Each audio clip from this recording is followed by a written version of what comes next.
posizione dell'Italia dei Valori è chiarissima. Noi come Italia dei Valori abbiamo fatto una battaglia straordinaria per le strade, abbiamo raccolto le firme per l'abolizione delle province, quindi la nostra posizione è nettissima. I nostri consiglieri provinciali hanno rappresentato nelle loro sedi istituzionali la nostra posizione, che è proprio quella dell'abolizione. Io ascoltavo quello che veniva detto dal presidente dell'UPI, e però in Italia siamo sempre allo stesso punto. Nel momento in cui tu vuoi togliere qualcosa, c'è sempre qualcos'altro da fare, no? E dice, ma forse non conviene togliere me, forse è meglio togliere un altro. Allora, sappiamo anche che la burocrazia statale è uno di quei nodi sui quali intervenire, perché ci sono sprechi notevoli. E però non è che se ci occupiamo della burocrazia statale non dobbiamo eliminare le province.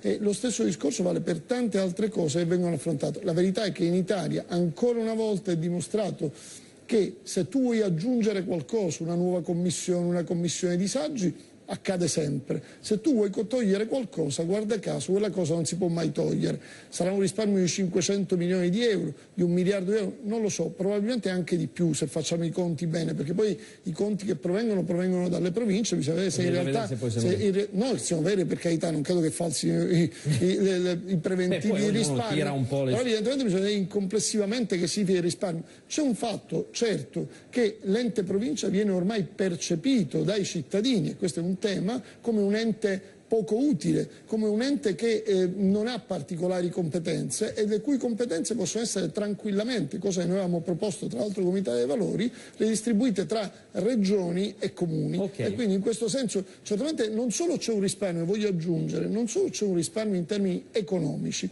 ma c'è un risparmio in termini proprio burocratici, perché si perde meno tempo, c'è un passaggio in meno, e quindi da questo punto di vista sicuramente è un vantaggio. Questa è la percezione della gente, e noi le firme per le strade le abbiamo anche raccolte.